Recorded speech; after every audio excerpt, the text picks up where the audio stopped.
Hello everyone, welcome back to my channel. কেমন আছো সবাই? আশা করছি সবাই ভালো আছো। আমিও কিন্তু ভালোই আছি। আর আজকে আবারও একটা নতুন রেসিপি নিয়ে কিন্তু তোমাদের সামনে চলে এসেছি। রেসিপিটা হচ্ছে মানে ভীষণ গরমের দিনে আমরা একটা পাতলা কিন্তু মাছের ঝোল চাই, তাও আবার পেঁয়াজ রসুন ছাড়া। যদি সেই রান্নাটা হয় তাহলে আর কি চাই, তাই না? আর বাঙালিরা কিন্তু সবসময়ই খাদ্য রসিক, কিন্তু আবার সেই বাঙালি মাঝে মাঝে কিন্তু পেঁয়াজ রসুন ছাড়া এরকম একটা রেসিপি বা মাছের ঝোল চাই। তো সেই সমস্ত বাঙালিদের জন্য আজকের আমার এই রেসিপিটা হচ্ছে, প্রথমে দেখলেই যে আমি রুই মাছ নিয়েছি, লবণ হলুদ মাখিয়ে মাছটা কিন্তু অলরেডি ভাজা করতে বসিয়ে দিয়েছি। আর আজকে কিন্তু কি কি উপকরণ দিয়ে রান্নাটা করছি প্রথমে সেটা দেখালাম না। আমি হচ্ছে স্টেপ বাই স্টেপ যখন করছি রান্নাটা তখনই দেখাবো। তো মাছ কিন্তু কথা বলতে বলতে ভাজা কমপ্লিট। আর এবার কিন্তু দেখো, এভাবে লম্বা করে আলু কেটে নিয়েছিলাম, দুটো আলু। তো সেই আলুগুলোকে আমি একটু ভাজা করতে বসিয়ে দিয়েছি। ভাজা করতে বসিয়ে দিয়ে ওই মাছ ভাজারই তেলের মধ্যে, তো সেখানে দেখো আলুটাকে দিয়ে আলুটাকে একটা সাইড করে কিছু ফোড়ন দিলাম, যেমন একটা শুকনো লঙ্কা, গোটা জিরে আর একটা তেজপাতা দিয়ে আবার আলুর সাথে ভালোভাবে ফোড়নটাকে নেড়ে চেড়ে দিচ্ছি। আর এখানে দেখো একটা টমেটো নিয়েছি, একটু আদা বাটা নিয়েছি আর কটা কাঁচা লঙ্কা নিয়েছি। এরপর এই আলু ভাজার মধ্যেই আমি আদা বাটাটা দিয়ে দেব, কারণ আদাটা যেহেতু কাঁচা মশলা, তো মানে আদাটার কাঁচা গন্ধ যেতেও একটু টাইম লাগবে, সেই জন্য আগে আদাটা দিয়ে দিলাম। আদাটা যখন একটু ভালো মতো ভাজা ভাজা হয়ে যাবে, দেখো আমি ভালো করে নেড়ে ছেড়ে দিচ্ছি, তখনই কিন্তু আমি পাকা টমেটোটা দিয়ে দিলাম। এর জন্য কালারটা ভালোই আসে। আর কাঁচা লঙ্কাটাও কিন্তু দিয়ে দিলাম। এখানে খুব বেশি লঙ্কা দেইনি ঝালটা, কারণ যে রেসিপিটা করছি না, এখানে ঝালটা বেশি হলে ভালো লাগে না, সেই জন্য। তো হচ্ছে এই দেখো আমি ঝিঙেগুলোকে ঠিক এই রকমভাবে কেটে নিয়েছি।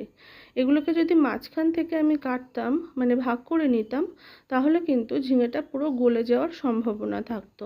সেই জন্য ঝিঙেগুলোকে আস্ত রাখার জন্য হচ্ছে আমি এইভাবে কেটে নিয়েছি।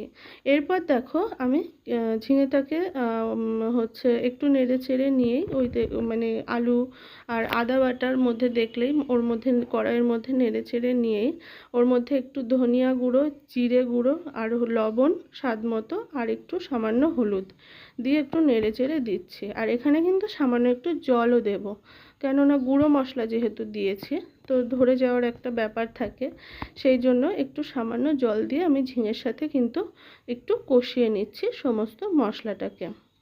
আর এরকম একটা রেসিপি আমরা কিন্তু গরমের দিনে আমাদের আমরা প্রায়ই আছে, অনেকেই আছে এরকম একটা পাতলা মাছের ঝোলের রেসিপি কিন্তু আমরা খুঁজি। তো দেখো ঝিঙেটাকে কিন্তু কথা বলতে বলতে ভালোভাবে কষিয়ে নিচ্ছে।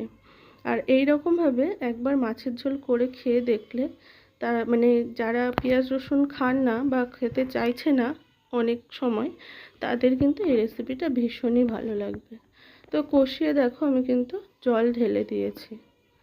এবার নেড়ে চেড়ে দিয়ে, আর এখানে একটু উষ্ণ গরম জলই কিন্তু আমি দিয়েছিলাম, কেননা যে কোনো রান্নাতে যদি একটু উষ্ণ গরম জল দেওয়া হয় তার স্বাদটা কিন্তু আরও দ্বিগুণ হয়। তো এখানে কিন্তু আমি উষ্ণ গরম জলই দিয়েছিলাম। দেখো ফুটে উঠেছে ঝোলটা। এরপর আমি মাছগুলোকে কিন্তু দিয়ে দিচ্ছি। আর মাছগুলো ভেজে কিন্তু তোমাদেরকে আর দেখানো হয়নি, ওই জন্য এখন কিন্তু দেখিয়ে দিলাম। তো মাছগুলো দিয়ে আবারও ভালোভাবে নেড়ে চেড়ে দিচ্ছি, দিয়ে আমি 2-3 মিনিটের জন্য ভালোভাবে ঢাকা দিয়ে ফুটিয়ে নেব।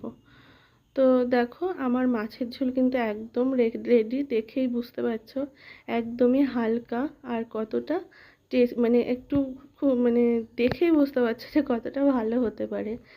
গরম ভাতের সাথে এরকম একটা মাছের ঝোল হলে কিন্তু দারুণ লাগে। তো রেসিপিটা তোমাদের কেমন লাগলো অবশ্যই জানিও। ভালো লাগলে অবশ্যই লাইক, কমেন্ট, শেয়ার এবং সাবস্ক্রাইব করতে ভুলবে না। আর সবাই ভীষণ ভালো থাকবে, সুস্থ থাকবে, এটাই চাইবো। আবার আসবে নতুন একটা রেসিপি, ততক্ষণের জন্য সবাই খুব ভালো থাকবে।